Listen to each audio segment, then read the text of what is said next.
దేశంలో అతిపెద్ద 125 అడుగుల డాక్టర్ బిఆర్ అంబేద్కర్ విగ్రహాన్ని ఏర్పాటు చేసిన ముఖ్యమంత్రి కేసీఆర్ కు Telangana food corporation chairman Mede Rajeev Sagar ధన్యవాదాలు తెలిపారు.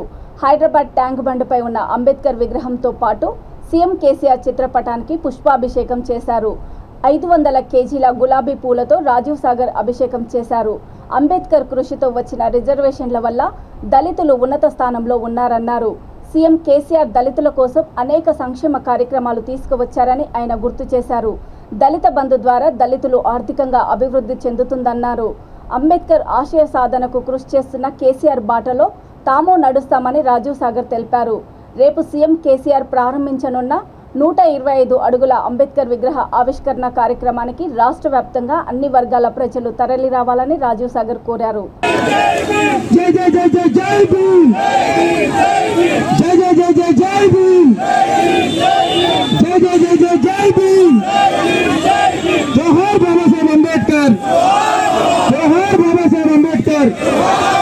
దళితుల ఆరాధ్య దైవం బాబాసాహెబ్ అంబేద్కర్, పేద వర్గాల ఆరాధ్య దైవం బాబాసాహెబ్ అంబేద్కర్, అన్ని కులాల ఆరాధ్య దైవం బాబాసాహెబ్ అంబేద్కర్.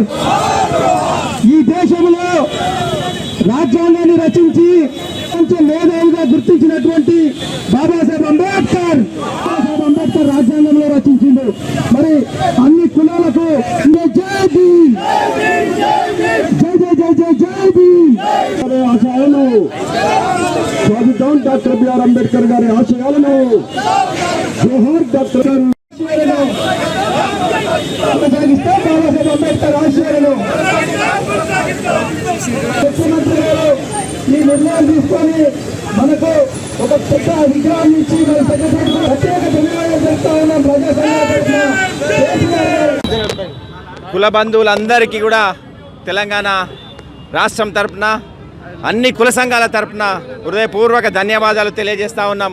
చూపిస్తూ ఒక ధైర్యంతో ఒక మహోన్నతమైన వ్యక్తిలా ఇవాళ నడిబొడ్డున ఇవాళ బొడ్రాయి వలె హైదరాబాద్కు నడిబొడ్డున బొడ్రాయి ఊర్లలో ఏ విధంగా బొడ్రాయి పండుగ చేస్తారో, బొడ్రాయిని పెడితే ఊరంతరికి మధ్యలో దేవుని ఎట్లా పెడతారో అట్లా ఈ హైదరాబాద్ నగరానికి ఒక బొడ్రాయి లెక్క 125 అడుగుల అంబేద్కర్ కాంస్య విగ్రహాన్ని ఏర్పాటు చేసినటువంటి గౌరవ ముఖ్యమంత్రి వర్యులు కేసీఆర్ గారికి నా తరపున, అన్ని కుల వర్గాల తరపున, అన్ని విద్యుత్ రంగాలు, అన్ని వర్గాలు, కార్మిక కర్షక అన్ని వర్గాలందరి తరపున మరొకసారి పాదాభివందనాలు తెలియజేస్తా ఉన్నాము. ఎందుకంటే ఎంతోమంది దేవుణ్ణి చూడకపోవచ్చు, కానీ ఇవాళ ట్యాంక్ బండ్ సైడ్ వెళ్తూ ఉంటే మా దేవుణ్ణి మేము చూసుకుంటున్నాము. ఎందుకంటే ఆ దేవుడు పైన ఉన్నాడు, కనిపించిండో కనిపించడో తెలియదు, కానీ మా దేవుడు ఇచ్చినటువంటి రిజర్వేషన్ల వల్ల ఇవాళ నేను చైర్మన్ అయినా, ఇవాళ నేను ఒక ఐఏఎస్ ఆఫీసర్నైనా, ఇవాళ ఒక గ్రూప్ 1 ఆఫీసర్నైనా, ఒక ఉద్యోగినైనా అనే ధైర్యంగా తల ఎత్తుకునే విధంగా ఇవాళ ఈ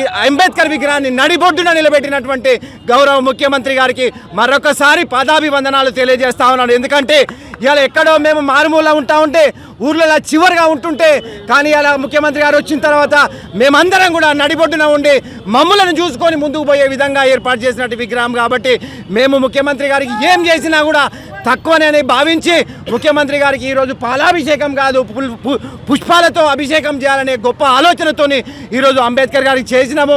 అదేవిధంగా గౌరవ ముఖ్యమంత్రి గారు కూడా మా కుల సంఘాల అన్ని సంఘాల నాయకులు, అధ్యక్ష నాయకులు, కార్యదర్శులు అందరి తరపున ఇక్కడికి వచ్చి పుష్పాభిషేకాన్ని చేయడం జరిగింది. ఎందుకంటే ఇలా దళిత వర్గాల్లో ఇలా చూసుకోవచ్చు.